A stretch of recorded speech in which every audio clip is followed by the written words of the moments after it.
Another place, though, where perceptions are very different in Europe, if not the US, from India, is on politics. There is widespread reporting in the Western press about MPs from the opposition party losing status, about Muslim minorities in India being subjected to violence.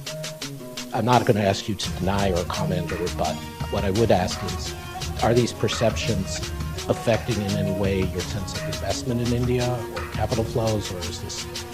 I would think the answer for that lies with those investors who are coming to India, and they've been coming. And as somebody who's interested in receiving investments, I would only say, come have a look at what's happening in India, rather than listen to perceptions being built by people who have not even visited on the ground and who produce reports. Again, you know, emerging markets do carry this burden of, you're the emerging market, you have every business to ask us to help, or every business to speak about, every issue on which you need to play a constructive role, but yet the prescriptions are ours. I would want to ask if human, that's not to say, or not to even imply that I accept the perception that you're referring to. India has the second largest Muslim population in the world. And the population is only growing in numbers.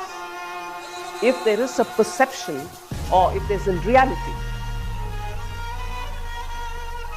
their lives are difficult or made difficult with the support of the state, which is what is implied in most of these write-ups, I would ask, will this happen in India, in the sense, will the Muslim population be growing than what it was in 1947? As opposed to, let us say, I take the name of the country and therefore the contrast can be sharper, as opposed to Pakistan, which was formed at the same time. India was divided into Pakistan. Pakistan declared itself an Islamic country, but however it said, minorities will be protected. Every minority has been dwindling in its number, or if I may use the word which is harsher, decimated in Pakistan. Even some of the Muslim sects have also been decimated. Violence prevails against Muhajir, Shia, and every other group you can name, which is not accepted by the mainstream, I don't know, Sunnis probably. Whereas in India, you would find every strand of Muslims